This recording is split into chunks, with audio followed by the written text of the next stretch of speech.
नमस्कार दोस्तों, AB classes YouTube channel में आप सभी का स्वागत है। आज हम लोग सब्जेक्ट फिजिक्स में समझेंगे मेजरमेंट एरर। इसके अलावा मेजरमेंट एरर किन सोर्सेस के कारण आती है वह भी समझेंगे और लास्ट में हम लोग समझेंगे सिस्टेमेटिक एंड रैंडम एरर क्या होती है। बस आपको समझने के लिए वीडियो पूरा देखना है, जो मैं समझाता हूं उसको ध्यान से सुनना है, समझ में जरूर आएगा। तो चलते हैं, स्टार्ट करते हैं। तो अब आप लोग ध्यान से सुनेंगे। यहां पर हम जो भी टॉपिक समझेंगे उससे रिलेटेड जो भी थ्योरी बनती है उसको मैंने लेक्चर में ऐड किया है। उसके कई फायदे हैं। एक तो आप उसको पढ़कर भी समझ सकते हैं, दूसरा उसको नोट करके नोट्स बना सकते हैं, और जब मैं उसको यहां पर समझा दूंगा तो उसको है याद करना भी आसान हो जाएगा, या कह सकते हैं वह आसानी से याद हो जाएगी। सबसे पहले हम लोग समझेंगे एरर क्या होती है। एरर की डेफिनेशन यहां पर मैंने लिखी है इंग्लिश और हिंदी दोनों भाषाओं में। तो हिंदी को मैं पढ़ के सुनाऊंगा, फिर उसको मैं एग्जांपल से समझाऊंगा। जैसे कि यहां पर लिखा है, किसी माप के मापा मूल्य और वास्तविक मान का अंतर त्रुटि कहलाता है। जिसमें कोई त्रुटि ना हो ऐसी आदर्श माप असंभव है। त्रुटियों के मूल कारणों को ज्ञात करके त्रुटियां दूर की जा सकती हैं।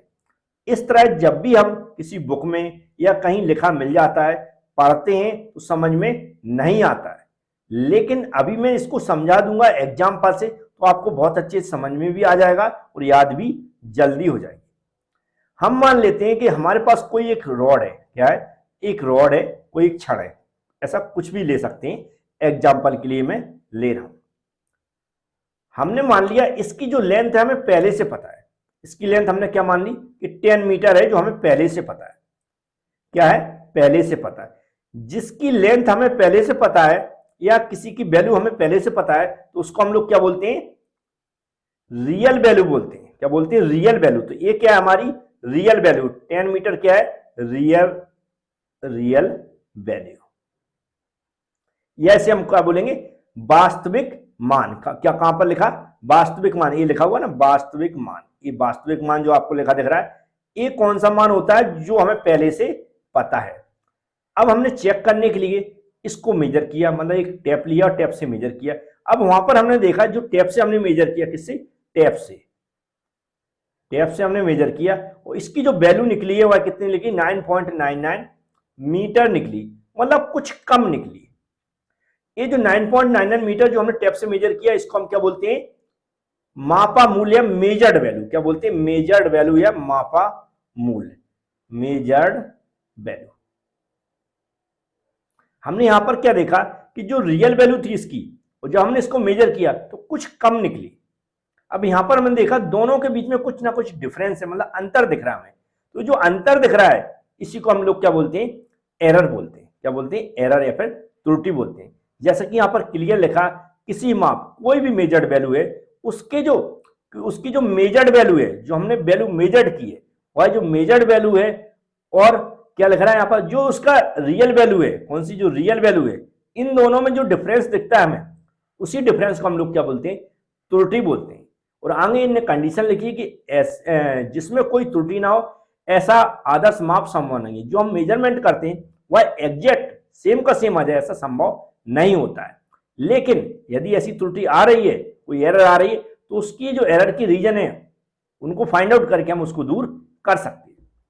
अब कोई ऐसा बोलता है कि इनका हमें परसेंटेज निकालना कि कितनी एरर का परसेंटेज है, तो हम लोग क्या करते हैं? जो मेजर्ड वैल्यू जो भी निकलती है, जरूर नहीं जो मैंने एग्जांपल के लिए यहां पर ली है, कोई भी जिस तरह के क्वेश्चन पूछे जाते हैं उसमें देखेंगे हम कि जो जहां पर मेजर्ड वैल्यू लिखी हुई कितनी दी गई, तो मेजर्ड वैल्यू हम यहां पर रख देंगे, और जो उसकी रियल वैल्यू दी रहेगी उसको हम यहां पर पुट कर देंगे।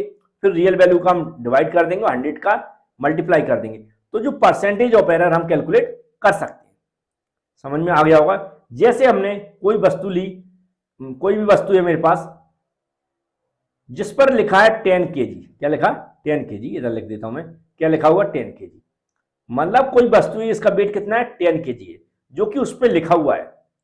ये जो लिखा हुआ है वह क्या है? उसकी रियल वैल्यू है। क्या है? Real value. अब हमने घर पे आके देखा है, दुकान पे उस पर वेट करवाया, तो हमने देखा ये जो वेट था वह थोड़ा कम निकला, हो सकता है ज्यादा निकला। मान लिया मैंने इस बार बोल दिया 10.2 निकला किलोग्राम। तो ये जो यहाँ पर इतना निकला, और जो रियल वैल्यू थी, ये हमारा कौन सा है? मेजर्ड वैल्यू, मतलब जो हमने मेजर किया, तोला इसको, तो ये हो गई मेजर्ड वैल्यू, ये हमारी हो गई रियल वैल्यू। अब इन दोनों में डिफरेंस आ रहा है, अंतर दिख रहा है, ये जो अंतर है इसी को हम लोग क्या बोलते हैं? त्रुटि बोलते हैं। लेकिन ये जरूरी नहीं है कि जो वस्तुएं, मान लो ये वस्तु थी, इसकी रियल वैल्यू 10 मीटर थी, इसकी रियल वैल्यू 10 किलोग्राम थी, कि वह कम दी हो उसने, जरूरी नहीं है। ये हम जो मेजर कर रहे हैं उसका रीजन भी हो सकता है कि हमने मेजरमेंट सही नहीं किया हो, या जिससे हम मेजर कर रहे हैं उसमें भी कहीं ना कहीं त्रुटि हो सकती है, कि जो इंस्ट्रूमेंट यूज कर रहे हैं उसमें भी खराबी हो सकती है, उसके कारण भी ये एरर आ सकती है। तो जरूरी नहीं होता है कि जो रियल वैल्यू है उस वह कम हो या फिर ज्यादा हो, हम जो मेजर करते हैं उसके कारण भी एरर आ सकती है। लेकिन जो हम मेजर करते हैं उसके कारण जो एरर आती है उसको हम दूर कर सकते हैं।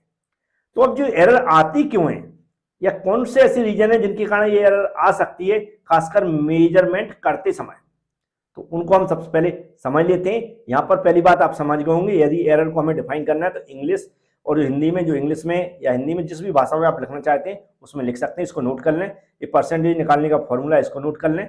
इस डेफिनेशन की प्रत्येक वर्ड को मैंने समझा दिया है, क्लियर कर दिया है, जो भी यहाँ पर लिखे हुए हैं आपको समझ में आ गए होंगे। आप समझते हैं इसके सोर्सेस। तो यहाँ पर जो सोर्सेस मैंने लिख रखे हैं पॉइंट बाय पॉइंट, ये इसलिए लिख रखे हैं, एक तो आप पढ़ सकते हैं, नोट भी कर सकते हैं और समझ में अच्छा आता है, क्योंकि हवा में इन्हें हम समझा सकते हैं। कई बार लेक्चर देके चले जाते हैं सभी लोग, मैं भी देता हूं कई लेक्चर ऐसे, लेकिन वो याद नहीं रहते, समझ में आ जाता फिर भी याद नहीं रहते। लेकिन इससे होगा क्या, एक तो आप स्क्रीनशॉट ले सकते हैं, दूसरा इसको नोट भी कर सकते हैं और कभी भी इनको पढ़ सकते हैं। जैसे कि यहाँ पर जो एरर के क्या रीजन हो सकते हैं, पहले यहाँ पर क्या लिखा, मापन के लिए गलत उपकरण का चयन करना। अब हम जो मेजरमेंट कर रहे हैं, जिस तरह के हम मेजरमेंट कर रहे हैं उसमें हो सकता है हमने जो इंस्ट्रूमेंट जिससे हम मेजर कर रहे हैं वह हो सकता है वह गलत ले लिया हो, उसके लिए बनाई ना हो, या उससे उन चीजों को मेजर नहीं किया जाता हो, तो वहां पर एरर आने के चांस बढ़ जाते हैं। या फिर हमने मान लिया सेकंड में जो लिखा है, उपकरण की मापन सतहों पर घिसाव। अब हमने सही इंस्ट्रूमेंट तो लिया है, लेकिन वह मेजर करते करते पुराना हो गया, उसकी जो सतह है जिनसे हम मेजर कर रहे हैं वह घिस गई हो, पुरानी हो गई हो, उसके कारण भी एरर हो सकती है। फिर यहां पर लिखा, उपकरण की यथार्थता पर वातावरण के तापमान का प्रभाव। अब जो बहुत सारे प्रिसीजन इंस्ट्रूमेंट ऐसे रहते हैं जिनके पॉइंटों में एरर आती है, हो सकता है उनमें टेम्परेचर का जो प्रभाव हो, जो एटमॉस्फेरिक टेम्परेचर है उसके कारण उसमें कोई एरर आ गई हो, उसकी एक्यूरेसी में एरर आ गई हो, उसके कारण भी हो सकता है। फिर जो यहां पर लिखा, स्वयं उपकरण का ही त्रुटि होना, मतलब कोई इंस्ट्रूमेंट हम लोग यूज कर रहे हैं, हो सकता है उसमें पहले से ही एरर हो और हम उसको बार बार सही मेजर कर रहे हैं, लेकिन इंस्ट्रूमेंटल एरर होने के कारण हुआ है सही नहीं दे रहा हो। फिर मापी जाने वाली वस्तु का सही रूप से आलंबन ना होना, मतलब हम जब मेजर कर रहे तो हम उसको सही से फिट ना कर पा रहे हो, या हम सही से मेजर ना कर पा रहे हो, तो ये भी रीजन हो सकता है। या फिर मापी जाने वाली वस्तु के साथ मापन यंत्र का सही रूप से संरेखण ना होना, जिसका मतलब है कि जो हम मिलान कर रहे हैं, जहां से जहां तक की हम दूरी नाप रहे हैं, या कोई वेट ले रहे हैं, या कोई अदर तरह का हम क्या कर रहे हैं, मेजरमेंट कर रहे हैं, उसका क्या हो रहा है, अलाइनमेंट सही नहीं हो पा रहा है, जिसके कारण इंस्ट्रूमेंट सही उसमें फिट नहीं हो पा रहा है, और वह सही एरर, मतलब एरर बताता है, कह सकते हैं सही जो भी वैल्यू है वह नहीं दे पा रहा हो। अब बहुत सारे रीजन होते हैं, इनको मैं सबको सब बता देता हूं। जैसे लिखा, मापन यंत्र की मापन सतहों का वस्तु पर संपर्क दबाव सही होना। अब बहुत सारे ऐसे इंस्ट्रूमेंट है कि हमें उसको दबाव बनाना पड़ता, सही से फिट करना पड़ता, तो ऐसा हम सही से दबाव नहीं बना पा रहे हैं, वह सही से कॉन्टेक्ट नहीं हो पा रहा है, उसकी वजह से भी एरर आ सकती है। फिर लिखा हुआ है, यंत्र की मापन सतहों तथा वस्तु की सतहों के बीच धूल, कण, ग्रीस आदि का होना। तो पॉइंटों में जो भी एरर आती है वह इन कारणों से भी हो सकती है। हो सकता है उसकी सरफों से धूल लग गई हो, ग्रीस लगाओ, तेल लगाओ, इस तरह के कोई रीजन हो सकते हैं। अब क्या लगा, मापन के समय यंत्र या वस्तु में कंपन होना। अब कोई बहुत सारे ऐसे इंस्ट्रूमेंट है जो इलेक्ट्रिकल इंस्ट्रूमेंट होते, हो सकता है उनमें वाइब्रेशन हो रहा हो, उसके कारण क्या जो वैल्यू है वह सही ना बता पा रहा हो। मापन प्रणाली का त्रुटि होना। अब जो मेजरमेंट सिस्टम है, जो हम मेजर करने का तरीका हो सकता हुआ है गलत हो, जिससे हम सही मेजर ना कर पा रहे हो। फिर लिखा ऑब्जर्वेशन तथा उसकी व्याख्या में त्रुटि होना। अब जो ऑब्जर्व कर रहा है, जो वैल्यू हम लोग पढ़ रहे हैं, हो सकता सही नहीं पढ़ पा रहे हो या जल्दी में सही नहीं पढ़ पाई हो, तो वो भी गलती हो सकती है। या फिर क्या लिखा, यंत्र को गलत स्थिति में प्रयोग करना। अब जो इंस्ट्रूमेंट हम लोग यूज कर रहे हैं उसको गलत तरीके से सेटअप बनाना या इंस्टॉल करना, वो भी गलती हो सकती है। वस्तु को मापन के लिए गलत स्थिति में रखना। अब जो वस्तु, जिस वस्तु को हम मेजर कर रहे हैं, हो सकता है उसको सही से हमने न रखा हो, कि जिस स्थिति में हम रखेंगे उसमें सही हमारी वैल्यू देती है, लेकिन हमने गलत पोजीशन में उसको रख दिया और फिर हम उसको मेजर करने की कोशिश कर रहे हैं, तो वहां पर ऐसी मौके पर क्या हो सकता है, जो एरर आ सकती है। एरर का मतलब जो उसकी रियल वैल्यू है वो नहीं देगा, कुछ और देगा, तो यही क्या है, एरर है। तो ये कुछ सोर्सेस थे, उम्मीद है आपको समझ में आए होंगे। यदि एग्जाम में पूछे जाते तो आप इनको बड़े अच्छे से लिख पाएंगे। अब हम लोग समझेंगे systematic error and random error. Physics या फिर अप्लाइड फिजिक्स फर्स्ट कि जो भी टॉपिक हम लोग समझते जा रहे हैं या जिन पर मैंने वीडियो बना दिया है, उसके लिए मैंने प्लेलिस्ट बना दी है अप्लाइड फिजिक्स फर्स्ट। उसमें जाकर आप देख सकते हैं वह सभी वीडियो जो अभी तक मैं बना चुका हूं। इसके लिए मैं कोशिश करता हूं कि आप डायरेक्ट भी हमसे उस प्लेलिस्ट की लिंक ले सकते हैं, उसके लिए आप हमसे कांटेक्ट भी कर सकते हैं, या फिर आप क्या करेंगे, हमारे यूट्यूब चैनल पर जाएंगे, वहां पर जो प्लेलिस्ट बनी हुई है उसमें जाकर भी आप चेक कर सकते हैं। इसके अलावा जो पीडीएफ वगैरह है, इसकी पूरा कंप्लीट कोर्स रहता है फर्स्ट ईयर का, या जो भी सब्जेक्ट आप पढ़ना चाहते हैं, उसको मैं एबी क्लास एप्लीकेशन के थ्रू भी वीडियो और उसके साथ पीडीएफ नोट्स होते हैं हिंदी इंग्लिश में, वो भी प्रोवाइड कराता हूं, तो वो भी आप चेक कर सकते हैं एबी क्लास एप्लीकेशन से। और मैंने कहा कि कोई भी डाउट हो या किसी चीज की जरूरत हो, किसी टॉपिक पे वीडियो चाहिए या कुछ आप पूछना चाहते हैं, तो इस नंबर पे आप कांटेक्ट कर सकते हैं व्हाट्सएप के थ्रू। तो उम्मीद है आप समझ गए होंगे जो भी मैं समझाना चाहता हूं। तो सबसे पहले हम समझेंगे सिस्टेमेटिक एरर। यहां पर जैसा लगा, पहले मैं एक बार पढ़ के सुना देता हूं फिर समझा देता हूं। यहां लिखा उपकरण की दोषपूर्ण सेटिंग या दोषपूर्ण समायोजन या प्रयोगकर्ता की अव्यवस्था के कारण होने वाली त्रुटि को व्यवस्थित त्रुटि या सिस्टेमेटिक एरर कहा जाता है।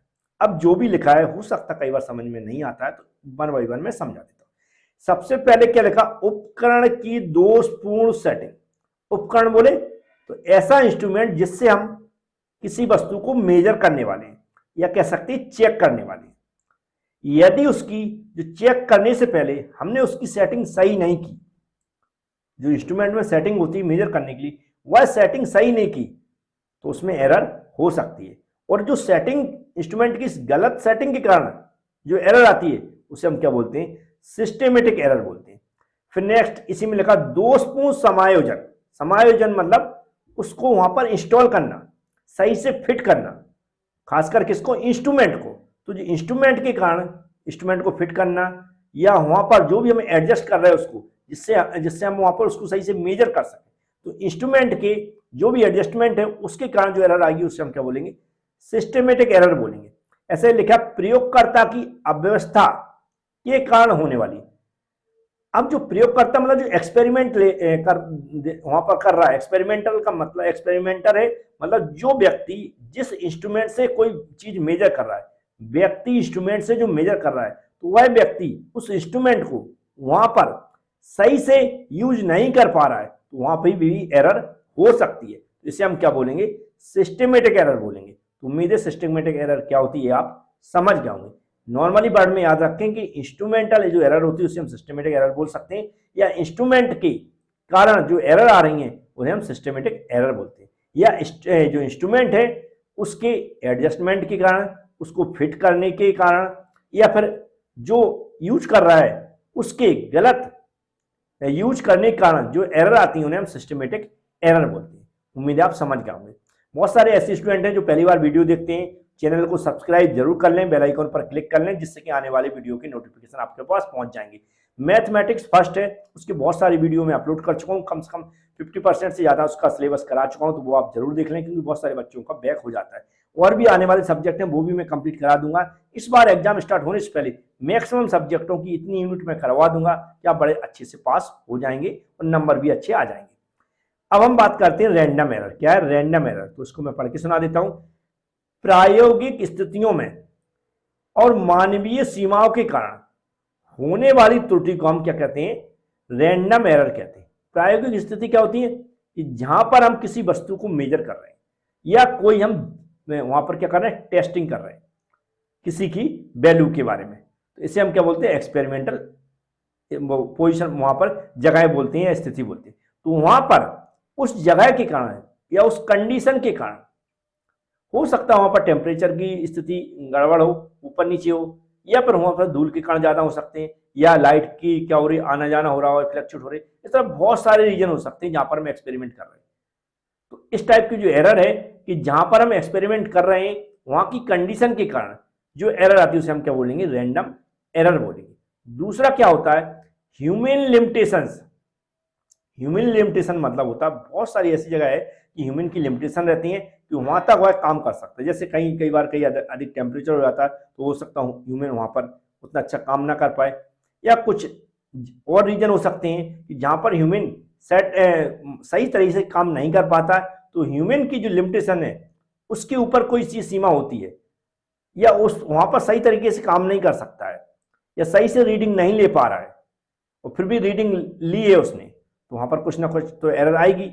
तो जहां पर ह्यूमन की लिमिटेशंस हैं कि उस हद से ज्यादा ह्यूमन कोशिश नहीं कर सकता है, तो वहां पर जो एरर आती है उसे हम क्या बोलते हैं, रैंडम एरर बोलते हैं। क्या बोलते हैं, रैंडम एरर बोलते हैं। और नॉर्मली आपको करना क्या है, सिस्टमेटिक एरर और रैंडम एरर की डेफिनेशन लिख लेना है। यदि एग्जाम में पूछी आती है तो आप उनको जैसा लिखा वैसा लिख के आ जाना। कुछ एग्जाम्पल हैं जो आपको लगता है मन से, जैसे मैंने यहाँ पर सिस्टमेटिक एरर और रैंडम एरर को कुछ ना कुछ समझाने की कोशिश की, वैसे आप समझा सकते हैं। तो उम्मीद है ये लेक्चर भी आपको समझ में आया होगा। कंप्लीट सिलेबस होगा फिजिक्स का, आप इसकी टेंशन न लें, लेकिन चैनल को सब्सक्राइब जरूर कर लें, बेल आइकन पर क्लिक कर लें, वीडियो को लाइक जरूर कर दिया करें। Thank you friends.